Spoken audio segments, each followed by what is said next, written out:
जब भी शराब की बात होती है तो अलग अलग नाम सुनने को मिलते हैं। इनमें wine, whisky, brandy, vodka, beer, gin और भी कई नाम शामिल हैं। जो लोग शराब पीते हैं और जो लोग शराब नहीं पीते हैं, इन दोनों ही तरह के लोगों को इनके बीच का अंतर पता नहीं होता है। बियर, वोडका और वाइन के अलावा कई तरह की कैटेगरी होती है और इनमें अल्कोहल की मात्रा भी अलग अलग होती है। और जैसा मूड और माहौल होता है उसी के हिसाब से लोग अपनी अपनी ड्रिंक्स चूज करते हैं। माहौल और मूड के अलावा बात पैसों की भी होती है और लोग अपनी अपनी जेब के हिसाब से भी अपनी ड्रिंक्स तय करते हैं। तो आखिर कैसे होती है ड्रिंक्स? आज के इस वीडियो में हम आपको यही बताने वाले हैं, तो बने रहिए हमारे साथ इस वीडियो के अंत तक। आपको पहले बताते हैं कि वैसे तो मुख्य तौर पर शराब दो तरीके की होती है। इसके बाद इसे अलग अलग कैटेगरीज में बांटा जाता है। एक तो होती है अनडिस्टिल्ड ड्रिंक्स और एक होती है डिस्टिल्ड ड्रिंक्स। जो अनडिस्टिल्ड ड्रिंक्स होती हैं उसमें बियर, वाइन, हार्ड साइडर जैसी शराब को शामिल किया जाता है। वहीं डिस्टिल्ड ड्रिंक्स में ब्रांडी, वोडका, टकीला, रम, विस्की शामिल होती है। यहाँ पर आपको एक इंटरेस्टिंग बात और बता दें कि डिस्टिल्ड ड्रिंक्स की कोई एक्सपायरी डेट नहीं होती है और उसे कभी भी इस्तेमाल में लाया जा सकता है, जबकि अनडिस्टिल्ड ड्रिंक्स एक लिमिट के बाद खराब हो जाती है। अब आइए आपको बताते हैं इन सारी शराबों के बारे में। तो हमारी लिस्ट में सबसे पहले बियर आती है, जिसे मग से लेकर कांच की बोतल और यहाँ तक कि कैन में भी पीते हैं। जिसे पीने के लिए सबसे ज्यादा जरूरी है बियर का ठंडा होना। जो लोग बियर पीते होंगे उन्हें तो पता ही होगा, लेकिन जो लोग नहीं पीते उन्होंने भी रास्तों में कई जगह महा ठंडी बियर की दुकान तो देखी होगी। बियर की गिनती बाकियों की तरह अल्कोहलिक सब्सटेंस में ही होती है। कहा जाता है कि बियर में 4 से 6% तक अल्कोहल की मात्रा होती है। इसमें भी लाइट बियर में ये कम हो जाती है और अन्य बियर में ये 8% तक भी हो सकती है। बियर को आमतौर पर जौ की मदद से बनाते हैं। जर्मन बियर को दुनिया की सबसे बेहतरीन बियर माना जाता है। इसके बाद नंबर आता है वाइन का, जिसे ज्यादातर अंगूर के फलों से बनाते हैं। ये वाइन वही शराब होती है जिसे रेड और व्हाइट की कैटेगरी में बांट कर रखते हैं और जिसके कांच की बड़ी सी बोतल पर लकड़ी का कॉर्क लगा होता है, जिसे खोलने के लिए एक अलग किस्म के ओपनर की मदद ली जाती है।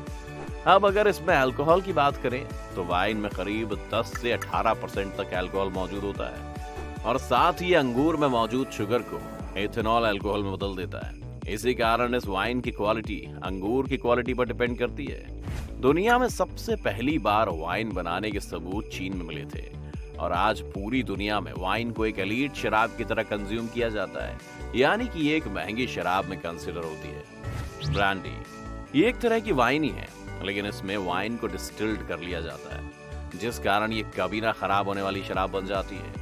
इसके साथ ही साथ ब्रांडी में करीब 35 से 60% अल्कोहल की मात्रा होती है। विस्की लिस्ट में अगला नंबर विस्की का है, जो एक डिस्टिल्ड अल्कोहल की कैटेगरी में आता है। विस्की को बनाने में ज्यादातर जौ, मक्का जैसे अनाज का उपयोग किया जाता है। विस्की को ज्यादातर लकड़ी के बैरल में बनाते हैं, लेकिन विस्की इन सबसे ज्यादा अपने अल्कोहल परसेंटेज की वजह से जानी जाती है। इसमें करीब 30 से 65% तक अल्कोहल होता है, लेकिन इसे बनाने के मामले में स्कॉटलैंड का नाम पूरी दुनिया में प्रसिद्ध है।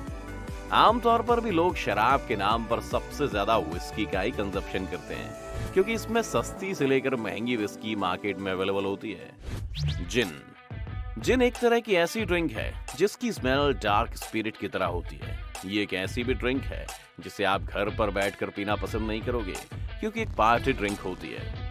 जिन का इस्तेमाल ज्यादातर कॉकटेल बनाने में करते हैं। डाई मार्टिन, जिन रैकी, टॉम कॉलिन सबसे फेमस जिन कॉकटेल है जिन्हें लोग पार्टी में पीना पसंद करते हैं, जिनमें अल्कोहल की मात्रा 35 से 55% तक होती है। शैंपेन कोई भी आइकॉनिक मोमेंट, फिर चाहे वो 2011 के क्रिकेट वर्ल्ड कप का सेलिब्रेशन हो या फिर किसी सक्सेस पार्टी का आगाज, एक शैंपेन की बोतल के खुलने के बिना अधूरा सा ही दिखता है। शैंपेन तो जैसे हमारे पॉप कल्चर का एक बड़ा हिस्सा है। दुनिया की सारी शैंपेन्स में इस्तेमाल किए जाने वाले अंगूर फ्रांस के ईस्ट हिस्से के खेतों से आते हैं। यहाँ पर 24 करोड़ साल पहले समुद्र हुआ करता था और इसी वजह से यहाँ पर काफी सारा लाइमस्टोन और चौक है, जिससे यहाँ की मिट्टी इन अंगूरों को एक अलग फ्लेवर देती है। शैंपेन अपने आप में तो अलग से कोई पदार्थ नहीं है। शैंपेन का मतलब है स्पार्कल वाइन, यानी शैंपेन में वाइन भरी होती है और ये वाइन स्पार्कल वाइन होती है, जिसे खास तरह से बनाया जाता है। इस वजह से शैंपेन में छोटे छोटे बुलबुले दिखाई देते हैं और इस वजह से गैस बन जाती है। इसलिए ये स्पार्कल वाइन ही है। अगर अल्कोहल परसेंटेज के आधार पर बात करें तो इसमें 11% तक अल्कोहल की मात्रा होती है। वोडका। वोडका एक रशियन ड्रिंक है। हनी सिंह का वो गाना तो आपने जरूर सुना होगा, 4 बोतल वोडका काम मेरा रोज का। इसमें जो 4 बोतल वोडका है वो इस समय भारत में पी जाने वाली पार्टी ड्रिंक्स में टॉप पर आती है, जिसके शॉट्स यानी छोटे छोटे ग्लास में वोडका को एक सांस में पीते हुए लोगों को आपने जरूर देखा होगा। वोडका भी एक तरह की पार्टी ड्रिंक है जिसे आलू को फर्मेंटेट करके बनाते हैं। वोडका में अगर अल्कोहल परसेंटेज की बात करें तो 40% तक अल्कोहल मौजूद होता है। रम।